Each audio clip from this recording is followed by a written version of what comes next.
오늘 같이 살펴볼 본문 말씀은 열왕기상 19장 13절에서 15절까지의 말씀입니다. 열왕기상 19장 13절에서 15절까지 말씀입니다. 네, 다 찾으셨으면 다 같이 읽어보도록 하시겠습니다. 시작. 잠시만요. 이게 안 넘어가네요. 네, 그럼 지금 읽어보겠습니다. 네, 시작하겠습니다. 이에 엘리야가 그것을 들은 뒤 자기 겉옷으로 얼굴을 싸고 나가서 굴의 어귀에 서니 보라, 한 음성이 그에게 나서 이르시되 엘리야야, 내가 여기서 무엇을 하느냐 하시매 그가 이르되 내가 주 군대들의 하나님을 위해 심히 질투하였으니 이는 이스라엘 자손이 주의 언약을 버리고 주의 제단들을 헐며 칼로 주의 대언자들을 죽였기 때문이오며 나 곧 나만 남았는데 그들이 내 생명을 찾아 제거하려 하나이다 하므로 주께서 그에게 이르시되 가라, 내 길을 돌이켜 다마스쿠스의 광야로 가서 거기에 다다르거든 하사엘에게 기름을 부어 시리아를 다스릴 왕이 되게 하고. 우리는 이세벨의 위협을 받고 광야로 도망친 엘리야가 호렙산에 이르러서 있었던 사건들을 살펴보고 있습니다. 하나님께서는 호렙산에 이르기까지 도피를 한 엘리야에게 주 앞에서 서라는 명령을 하셨습니다. 그리고 바람과 지진과 불이라는 하나님의 임재에 동반되는 자연현상들을 보여주셨습니다. 하지만 그런 위험 있고 장엄해 보이는 자연현상들 가운데에 하나님께서는 계시지 않았습니다. 오히려 하나님은 고요한 작은 음성을 통해서 엘리야에게 나타내 보이셨습니다. 하나님께서는 말씀으로 일하시는 분이시며 엘리야가 하나님의 말씀을 찾으려는 태도를 잃어버렸기 때문입니다. 이제 하나님의 고요한 작은 음성을 듣고 굴 어귀에 나온 엘리야에게 하나님께서는 내가 여기서 무엇을 하느냐고 두 번째 물으십니다. 하나님께서는 열왕기상 19장 9절에서 볼 수 있듯이 호렙산으로 온 엘리야에게 이미 내가 여기서 무엇을 하느냐라고 한번 물으셨습니다. 그런데 엘리야가 호렙산에서 무엇을 하는지 대답하는 것이 아니라 자신의 고독하고 쫓기는 상황을 토로합니다. 그래서 하나님께서는 자연현상들을 보이시고 또 고요한 작은 음성을 듣게 하셨습니다. 그리고 나서 하나님께서는 엘리야에게 다시 한번 내가 여기서 무엇을 하느냐라고 물으셨습니다. 우리는 중요한 내용을 전달할 때 반복적으로 얘기한다는 것을 일상 속에서 잘 알고 있습니다. 우리는 하나님께서 엘리야에게 같은 질문을 반복하시는 대목에서 하나님께서 반복해서 말씀하시는 이유와 중요성에 대해서 살펴보려고 합니다. 성경에 보면 하나님께서 같은 명령이나 같은 질문을 여러 번 하신 경우가 나옵니다. 하나님께서 처음 사무엘을 부르실 때 어린 사무엘이 하나님에 대해서 알지 못했습니다. 그래서 하나님께서는 사무엘을 총 4번을 부르시기도 하셨습니다. 또한 삼손의 어머니에게 주의 천사가 나타나서 삼손을 어떻게 나사렛 사람으로 키워야 하는지를 말씀해 주셨습니다. 하지만 삼손의 어머니와 또 삼손의 아버지가 얘기해서 주의 천사가 한 번 더 나타나서 삼손을 어떻게 키워야 하는지 말씀해 주시기를 구했고 주의 천사는 다시 한 번 나타나서 삼손을 어떻게 키워야 하는지 설명해 주었습니다. 이렇게 하나님께서 반복적으로 말씀하시는 이유는 사람이 한 번 들어서는 잘 깨닫지 못하는 경우들이 많기 때문입니다. 욥기 33장 14절 읽겠습니다. 하나님은 한 번 말씀하시고 참으로 2번 말씀하시되 사람이 그것을 깨닫지 못하느니라. 하나님께서는 사람들이 한 번만에 잘 깨닫지 못하는 것을 아시고 여러 번 말씀하시는 경우들이 있습니다. 대표적인 사례로 예수님께서 서기관들과 바리새인들의 위선을 지적하신 사례가 있습니다. 이미 예수님께서는 서기관들 그리고 바리새인들이 표적을 요구하거나 또는 장로들의 전통을 우선시해서 손 씻기 같은 그런 것들에 대해서 질문을 했을 때 답하시고 그들의 오류에 대해서 우선순위에 대해서 지적하셨습니다. 그런데 바리새인들은 회개하지 않았습니다. 오히려 사두개인들과 합세해서 예수님을 시험에 빠뜨리려고 세금 논쟁을 일으키기도 했습니다. 그리고 나서 예수님께서는 7번이나 서기관들과 바리새인들, 위선자들아 너에게 화가 있을지어다 라고 말씀하시면서 이들의 위선을 지적을 하셨습니다. 또한 요나의 경우에 하나님께서 니느웨로 가서 그곳에 대적해서 외치라고 명령을 하셨습니다. 하지만 요나는 그 명령을 어기고 다시스로 도망가려고 했습니다. 요나서 3장 1절 보면 주의 말씀이 요나에게 두 번째 임하여 이르시되 라고 나와 있습니다. 요나는 하나님의 명령을 피해서 다시스로 도망가려다가 이제 풍랑을 만나서 고래 뱃속에 삼켜졌던 일이 있습니다. 하지만 사흘 만에 고래 뱃속에서 토해져 나와서 요나는 살았습니다. 그리고 나서 요나는 두 번째 하나님의 명령을 받았던 것입니다. 요나서 3장 4절 제가 읽겠습니다. 요나가 그 도시로 들어가 하룻길을 다니기 시작하며 외쳐 이르되 이제 40일이 지나면 니느웨가 뒤엎어지리라 하니, 하나님으로부터 두 번째 니느웨로 가서 선포하라는 말씀을 받자 그 말씀에 요나는 순종을 해서 니느웨에서 니느웨의 멸망을 선포를 합니다. 하지만 요나는 계속 말 안 듣는 청개구리처럼 하나님의 말씀에 온전히 순종하지 않았습니다. 니느웨는 사흘 길을 다닐 만큼의 도시였습니다. 하지만 요나는 단지 하룻길만 다니면서 외쳤습니다. 아무리 사람이 죽었다가 살아나는 체험을 하고 하나님의 명령을 두 번이나 받아도 사람이 조금밖에 안 바뀔 수 있는 것입니다. 우리도 요나처럼 자기 생각과 다른 내용을 반복적으로 들으면 들은 내용과 다르게 소극적으로 행동할 때가 있습니다. 하지만 우리가 반복적인 내용들도 들어야 하는 이유가 있습니다. 첫째로 내용이 중요하지만 한 번만 들으면 듣는 내용들 중에 놓쳐버리는 내용들이 있기 때문입니다. 둘째로는 들은 내용들을 시간이 지나면 또 다시 잊어버리는 경우들이 있기 때문입니다. 셋째로는 듣고 명심하지만 또 들은 대로 살지 못하는 경우들이 많습니다. 그래서 주기적으로 들어서 우리가 제대로 하고 있는지 점검해야 할 필요가 있기 때문입니다. 네 번째로는 반복적으로 듣는 것을 통해서 점점 반복적으로 말을 해준 대상이 무엇을 중요하게 생각하고 또 어떤 기준으로 판단을 하는지 그 사고방식을 배우게 되기 때문입니다. 계속 반복해서 듣는 것은 그 사람의 사고방식에 영향을 주고 생각을 동기화시킵니다. 어떤 목사님의 설교를 계속 듣게 되면은 그 목사님의 사고방식과 성도의 생각이 어느 정도는 비슷해지게 됩니다. 우리가 자주 보는 유튜브 채널이나 자주 듣는 노래도 또한 우리의 생각에 영향을 미칩니다. 마찬가지로 우리가 하나님의 말씀을 계속 듣고 배우면 하나님의 말씀이 우리의 사고방식에 영향을 줍니다. 우리는 하나님의 말씀을 반복적으로 들어서 하나님의 생각에 내 생각을 맞춰가는 것이 필요합니다. 하지만 같은 얘기를 반복적으로 들으면 괜히 실증나고 그게 그렇게까지 중요한 것인가 하는 생각이 드는 것이 우리 인간의 모습입니다. 그러니 듣는 내용이 중요하거나 그 내용을 우리에게 말해주려는 대상이 우리에게 중요하다면 반복된 내용이어도 의도적으로 우리가 신경을 써서 귀담아 들으려는 태도가 중요합니다. 부모님이 말씀하시는 것들에도 반복적인 내용이 있습니다. 하지만 우리는 부모님께서 그렇게 반복해서 말씀하시는 데에는 부모님의 경험과 또한 인생관이 담겨져 있음을 알고 있습니다. 또한 부모님은 우리에게 소중한 분들이고 우리가 살면서 부모님의 말씀을 잊어버리는 경우들도 있기 때문에 부모님의 말씀을 잘 듣는 것이 중요하다는 것을 알고 있습니다. 부모님의 반복된 말씀을 듣는 것도 이렇게 중요한데 특히나 그 들어야 할 대상이 하나님의 말씀이라면 왜 하나님께서 그렇게 반복해서 말씀하시는 것일까 하는 관심을 가지고 들어야 하는 것이 우리에게 필요하겠습니다. 그것이 우리에게 있어서 안전한 길이기 때문입니다. 빌립보서 3장 1절 말씀 제가 읽겠습니다. 끝으로 나의 형제들아 주를 기뻐하라. 너에게 같은 것들을 쓰는 것이 참으로 내게는 부담이 되지 아니하며 오히려 너희를 위해서는 안전하니라. 우리는 반복의 중요성에 대해서 배웠습니다. 그러면 이제 성경에서 어떤 말씀들을 반복적으로 가르치셨는지 예시로 몇 가지 살펴보도록 하겠습니다. 우선 첫 번째로 하나님의 말씀들의 기초 원리들을 반복적으로 가르치는 내용이 있습니다. 히브리서 5장 12절 말씀 읽겠습니다. 시간 면에서 보자면 너희가 가르치는 자들이 되어야만 하는데 누군가가 하나님의 말씀들의 첫째 기초 원리들을 다시 너희에게 가르쳐줄 필요가 있으므로 너희가 단단한 음식이 아니라 젖을 필요로 하는 자들이 되었도다.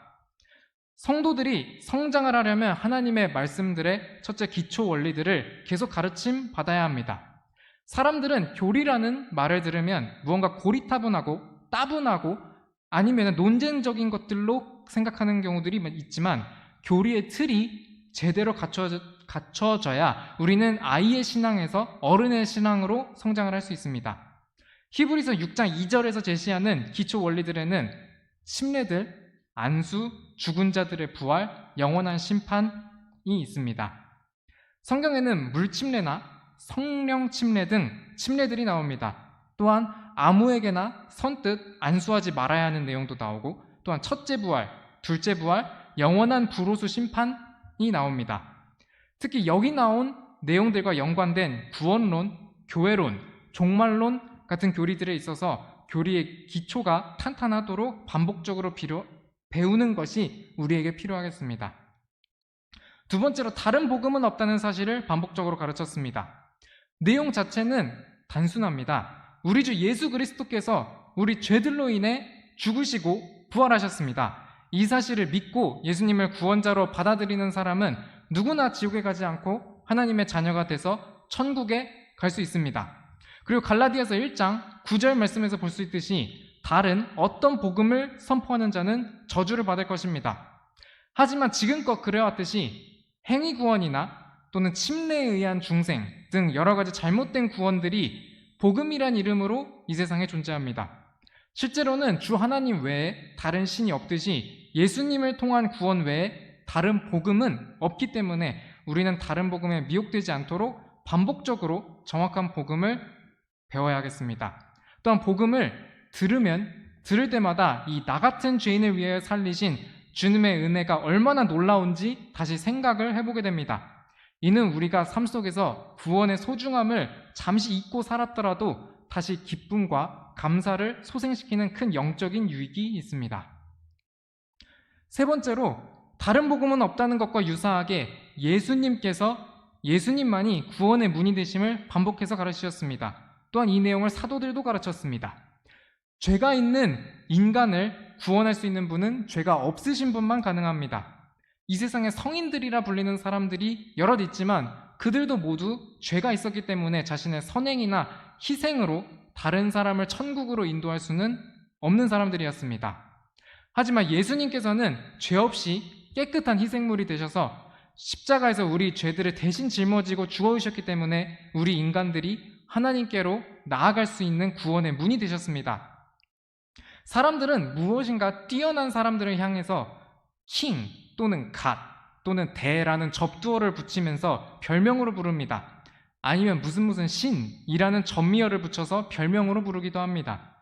세상 문화가 신에 대해서 가볍게 취급하려는 현실 속에서 왜 우리가 유일한 구원자로 완전한 신이시며 완전한 인간이신 예수님을 믿고 그분을 주님으로 받아들이는지 대답할 수 있어야 하겠습니다. 네 번째로 항상 기뻐할 것을 반복적으로 가르쳤습니다. 빌립보서 4장 4절 읽겠습니다. 항상 주를 기뻐하라. 내가 다시 말하노니 기뻐하라. 삶 속에서 어려운 일들을 마주할 때 부정적인 생각에 갇히는 것은 쉽지만 인내와 소망으로 기뻐하는 것은 쉽지 않을 수 있습니다. 그렇기 때문에 더더욱 주 안에서 기뻐할 것을 반복해서 명령하시는 것이라고 볼 수 있습니다. 로마서 5장 3절 4절도 읽겠습니다. 그리할 뿐만 아니라 우리가 환난도 기뻐하나니 이는 환난이 인내를 이루고 인내가 체험이 소망을 이루는 줄 우리가 알기 때문이라. 환난 속에 인내를 하면 하나님께서 어려운 상황에서도 나를 지켜주신다는 체험이 되고 그 체험이 하나님과의 동행을 소망하는 자세로 이루어지게 됩니다. 그래서 우리는 주를 기뻐하라는 명령을 따르는 것을 통해 인내와 체험과 소망을 이루는 것이 필요하겠습니다. 다음으로 오늘 본문 말씀을 통해서 다시 엘리야를 부르신 하나님에 대해서 살펴보고자 합니다. 엘리야는 하나님의 말씀을 찾지 않고 자기 생각에 따라서 남유다를 거쳐서 광야로 그리고 호렙산까지 도망을 쳤습니다. 열왕기상 19장 14절을 보면 내가 여기서 무엇을 하느냐라는 하나님의 두 번째 질문에 여전히 엘리야는 자신이 여기서 무엇을 하는지가 아니라 자신이 무엇을 했는지 그리고 그 결과가 어땠는지 또 자신이 얼마나 외로운지를 하나님께 토로했습니다. 엘리야는 정말 주 군대들의 하나님을 위해 심히 질투했다고 말할 정도로 열정을 다해서 사역을 했습니다. 하지만 그것은 엘리야의 과거의 신앙이었고 현재 호렙산에 있는 엘리야의 신앙 상태는 아니었습니다. 엘리야는 자기 멋대로 자기 사역에서 떠나서 스스로 죽기를 구하다가 이제는 나 혼자 외롭게 남았다고 하나님께 호소를 했습니다. 하나님께서 놀라운 자연현상들을 보여주시고 자신의 음성도 주셨지만 엘리야의 대답은 부정적인 것에 변화가 하나도 없었습니다. 그런데 여기서 놀라운 것은 엘리야의 태도에 변화가 없음에도 불구하고 하나님께서는 이렇게 부정적인 생각에 갇혀있는 엘리야를 다시 대언자로 부르시고 할 일들을 주셨습니다. 하나님께서는 엘리야에게 돌이켜서 가라고 하시고 시리아의 하사엘 그리고 북이스라엘의 예후와 엘리사에게 가라고 하셔서 다시 하나님의 대언자로서의 일을 하도록 명령을 하셨습니다. 우리는 이 대목에서 하나님께서는 영적 침체에 빠져서 빠져나올 기미가 보이지 않는 그 엘리야를 왜 버리시지 않고 다시 명령을 주신 것인지 생각을 해보려 합니다. 먼저 첫 번째로는 하나님께서 직접 엘리야가 돌이킬 수 있게 인도하시기 위함입니다. 예레미야 애가 3장 40절 말씀에서처럼 사람들이 스스로 자기 길들을 살피고 시험해서 주께로 다시 돌아가자고 하면 좋겠지만 현재 엘리야의 상태는 스스로의 의지로 다시 돌이키기 어려운 영적 침체에 빠져 있었습니다. 이스라엘 백성들이 죄에 빠져 있을 때면 하나님께서 대언자를 부르셔서 사악한 자는 자기 길을 버리고 불의한 자는 자기 생각들을 버리고 주께 돌아오도록 촉구를 하셨습니다. 이와 비슷하게 하나님의 사람 엘리야가 좌절에 빠져 있으니 하나님께서는 주의 천사를 통해서 엘리야에게 육신적으로 필요한 물과 양식 주셨고 그 다음 직접 엘리야에게 말씀을 주셔서 돌이키도록 인도하신 것으로 볼 수 있습니다. 두 번째로는 엘리야가 이 시점에서 죽기에는 부적합한 마음가짐을 가지고 있었기 때문입니다. 에스겔 18장 31절 32절 말씀 읽겠습니다. 너희의 모든 범법들을 너희에게서 떨쳐버리라. 그것들로 너희가 범법하였느니라.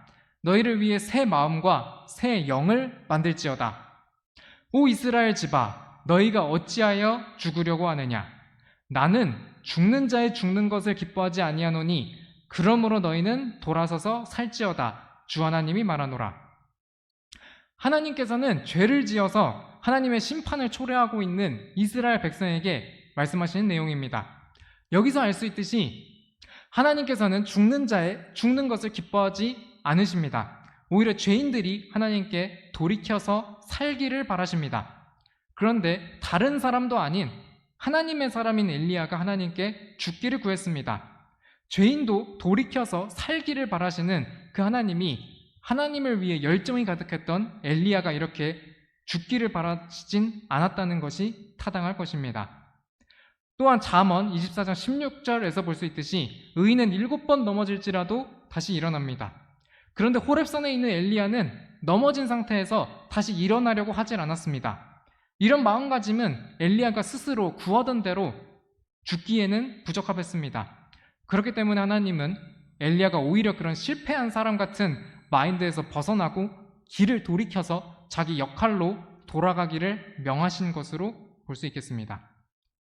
세 번째로는 사역에서 도망쳤더라도 다시 돌이키면 주의 일을 할 수 있기 때문입니다. 이와 관련해서 가장 대표적인 예로 베드로를 들 수 있습니다. 마가복음 14장 30절 31절 읽겠습니다. 예수님께서 그에게 이르시되 진실로 내가 내게 이르노니 이날 곧 이 밤에 수탉이 2번 울기 전에 내가 3번 나를 부인하리라 하시니라. 그러나 그가 더욱 열렬히 말하되 내가 주와 함께 죽을지언정 결코 주를 부인하지 아니하리이다 하매 그들도 다 그와 같이 말하니라. 예수님께서 베드로에게 이 밤에 수탉이 2번 울기 전에 내가 3번 나를 부인하리라 라는 예언을 하셨지만 베드로는 절대로 주님을 부인하지 않을 것이라고 호언장담했습니다. 하지만 베드로는 예수님이 붙잡히시고 자신도 목숨이 위태로울 수 있는 상황에서 3번 예수님을 부인했습니다. 결국 예수님의 말씀을 기억하면서 베드로는 울 수밖에 없었습니다. 자기가 배신하지 않을 것을 장담을 했지만 그 말을 못 지키고 예수님도 결국 죽게 되었으니 베드로는 정말 절망적으로 처절하게 울지 않았을까 생각을 합니다. 그리고 나서 예수님께서 십자가에 돌아가시고 나자 베드로는 다시 어부의 삶으로 돌아가려는 듯이 갈릴리 호수에서 고기 잡으려고 배에 오르게 됩니다. 또한 베드로가 가지고 있던 어부로서의 감과 실력이 줄어들었을 수도 있지만 베드로의 이런 텅 비어버린 소망을 보여주듯이 그 밤에 베드로는 아무 물고기도 잡지 못했습니다. 하지만 이렇게 아무것도 되는 일이 없고 아무 소망도 없어 보였던 베드로에게 여러분께서 잘 아시듯이 부활하신 예수님께서 찾아오셨습니다. 베드로와 처음 만났던 그 갈릴리 호수로 예수님께서 찾아오셔서 그물을 당길 수 없을 만큼 물고기를 많이 잡게 해주셨습니다. 그리고 배신당한 사람이 배신한 사람을 원망하거나 꾸질 수 있지만 그런 거 없이 베드로에게 3번 내가 나를 사랑하느냐라고 물으셨습니다. 베드로가 3번 배신한 것을 만회할 기회를 주셨던 것입니다. 베드로는 그 질문에 3번 다 내가 주를 사랑하는 것을 주께서 아시나이다 라고 답하면서 예수님의 제자로서 회복을 할 수 있었습니다. 그 다음은 사도행전 초반부에서 잘 나와 있듯이 베드로가 목숨을 아끼지 않고 예수님을 주와 그리스도로 담대하게 선포하는 사도의 역할을 열정적으로 했습니다. 베드로가 돌이켰을 때 다시 주의 일을 할 수 있었던 것입니다. 이와 마찬가지로 하나님께서는 엘리야도 다시 돌이키면 다시 하나님의 일을 할 수 있을 것을 잘 아셨기 때문에 엘리야에게 다시 기회를 주셨던 것으로 볼 수 있겠습니다. 그리고 우리는 엘리야와 베드로의 사례를 통해서 자신의 행동에 대해 부끄러움이 있고 또 좌절에 빠진 이들에 대해 하나님께서 얼마나 사랑으로 감싸주시고 자신의 사랑으로 회복할 기회를 주시는지를 볼 수 있습니다. 하나님께서는 엘리야에게 돌이켜서 간 다음 해야 할 일들을 주셨습니다. 이는 엘리야가 영적 침체에서 벗어나 다시 회복할 수 있는 계기가 되었습니다. 우리도 엘리야처럼 영적 침체를 겪을 수 있고 지금 이 순간 겪고 있을 수도 있습니다.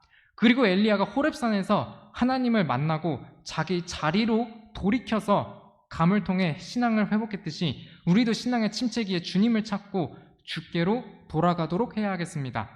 주께로 돌아가는 것이 우리가 있어야 할 자리이고 그 자리에서 주님이 주시는 회복이 있기 때문입니다. 호세아 6장 1절 읽겠습니다. 오라 우리가 주께 돌아가자. 그분께서 우리를 찢으셨으나 우리를 낫게 하시리라. 그분께서 우리를 치셨으나 우리를 싸매어 주시리라. 주님께 돌아갈 때 회복이 있다고 배웠으니 그러면 이제 마지막으로 우리는 어떻게 주께 돌아올 수 있는지 살펴보겠습니다. 먼저 우리의 연약함을 아시는 예수님이 계신 은혜의 왕자로 담대히 나가야 됩니다. 히브리서 4장 15절 16절 읽겠습니다. 우리에게 계신 대제사장은 우리의 연약함의 감정을 느낄 수 없는 분이 아니요 모든 점에서 우리가 똑같이 시험을 받으셨으나 죄는 없으신 분이시니라. 그러므로 우리가 긍휼을 얻고 필요한 때에 도우시는 은혜를 얻기 위해 은혜의 왕자로 담대히 갈 것이니라. 죄를 지으면 죄는 우리가 하나님께 나아가는 것을 방해합니다. 에덴 동산에서 선악과를 먹은 아담과 이브가 하나님을 두려워해서 숨게 되었듯이 죄는 사람들로 하여금 하나님과 멀어지도록 만듭니다. 우리는 죄를 지으면 그냥 단순히 회개하면 된다고 쉽게 생각할 수 있지만 실상은 죄를 지으면 오히려 하나님께 가까이 나아가기 어려워지게 됩니다. 하지만 뻔뻔하게 보일지언정 우리는 히브리서 4장 15절, 16절 말씀처럼 우리가 긍휼을 얻고 도우시는 은혜를 얻기 위해서 예수님이 계신 은혜의 왕자로 나아가야 합니다. 예수님이 우리의 연약함을 아시고 우리를 위해 중보를 해주시는 분이시기 때문입니다. 두 번째로 믿음으로 살고 뒤로 물러나지 않는 것입니다. 더 이상 죄 때문에 뒤로 물러나지 않겠다는 결단이 필요합니다. 내 의지와 결단만으로는 뒤로 밀리는 그 저항을 극복하지 못하겠지만 우리는 하나님을 향한 선한 의지와 결단에 대해 하나님의 도우심이 있을 것을 믿습니다. 뒤로 점점 더 물러나게 나를 허락하지 않는다면 분명히 하나님은 우리가 진리 가운데로 나아갈 수 있는 방향을 가이드해 주실 것입니다. 세 번째로 예배의 회복입니다. 창세기 35장 2절 3절을 보면 야곱이 가나안 거주민들에게 쫓길 처지에 놓이자 자기 집안 사람들과 자기와 함께한 모든 자들에게 이방 신들을 내버리고 같이 베델로 올라가 하나님께 경배드리자고 합니다. 위기 상황에서 야곱의 우선순위는 전쟁 대비에 있지 않았습니다. 오히려 야곱의 우선순위는 하나님께 대한 예배의 회복에 있었습니다. 이것은 야곱이 하나님을 우선순위로 두었기 때문에 위기 상황에서도 할 수 있는 결정이었습니다. 여기에다가 야곱은 이방 신들을 모두 상수리나무 밑에 숨기고 새 출발을 했습니다. 과거의 죄들을 가지고는 새 출발을 할 수 없기 때문입니다. 하지만 예배를 우선시하는 것과 과거의 죄들을 버리는 방법은 신앙적으로 회복을 주었을 뿐만 아니라 하나님의 보호하심을 받아 안전하게 이동할 수 있는 좋은 결과까지 주었습니다. 야곱의 사례처럼 우리 역시도 하나님께 돌아가기 위해서 우리의 최우선 순위를 예배로 두고 과거의 죄들을 버리는 것이 필요하겠습니다. 오늘의 말씀을 요약해 보도록 하겠습니다. 먼저 반복의 중요성에 대해서 살펴봤습니다. 엘리야에게 하나님께서 반복적으로 같은 질문을 하셨듯이 성경에서는 반복적으로 말하는 것들이 있습니다. 또한 사람이 반복해서 들어도 잘 변하지 않는 경우들이 많음을 살펴봤습니다. 하나님의 말씀은 중요하기 때문에 반복해서 말하고 반복해서 듣는 것이 안전함을 기억을 해야겠습니다. 다음으로 성경에서 반복적으로 말씀하신 말씀들을 몇 가지 살펴봤습니다. 하나님의 말씀들의 기초 원리, 즉 기본적인 교리에 관해서 우리는 반복적으로 듣고 숙지할 필요가 있습니다. 예수님만 구원의 문이 되시며 다른 복음이 없다는 것, 그리고 주를 기뻐하라는 명령을 대표적인 반복의 사례로 살펴봤습니다. 세 번째로 엘리야를 다시 부르신 하나님에 대해서 살펴봤습니다. 하나님께서는 엘리야가 영적 침체에 빠져서 태도가 변하지 않음에도 다시 대언자로 부르시고 명령을 주셨습니다. 베드로의 사례처럼 엘리야 역시도 돌이키면 다시 주의 일을 할 수 있게 기회를 주시기 위함이었습니다. 또한 주께로 돌아갈 때 회복이 있기 때문에 영적 침체에 빠진 엘리야에게 주의 천사를 통해서 음식과 물을 주셨고 이제는 하나님께서 직접 말씀하시고 명령을 주심으로 회복시키시는 그 사랑의 하나님의 모습을 볼 수 있었습니다. 마지막으로 우리는 어떻게 주께 돌아올 수 있는지 살펴봤습니다. 죄가 우리와 하나님 사이를 멀어지게 하지만 하나님께 돌아가기 위해서는 담대히 은혜의 왕자로 나아가는 것이 필요한 점과 믿음으로 나아가고 뒤로 물러나지 않겠다는 결단이 필요한 점을 살펴봤습니다. 또한 야곱의 사례를 통해서 최우선 순위로 예배를 회복하고 죄를 버리고 하나님께 나아가는 것이 필요한 점을 살펴봤습니다. 엘리야를 다시 부르신 하나님은 우리에게도 다시 돌아올 수 있는 기회를 주시고 계십니다. 그리고 하나님 앞으로 나아가면 그곳에는 회복이 있습니다. 혹시 우리가 하나님과 멀어지고 신앙의 침체에 빠진다면 하나님이 엘리야를 다시 부르셨듯이 우리가 살아있는 동안 다시 부르시고 회복시킬 기회를 주시고자 하신다는 것을 생각해 보시기를 바랍니다. 기회를 계속 준다는 것은 지속적인 관심의 표현이자 은혜임을 우리는 잊지 말아야겠습니다. 이상으로 금일의 오전 성경 공부 시간 마치도록 하겠습니다. 기도하면서 오전 예배 시간 또 준비하도록 하겠습니다. 감사합니다.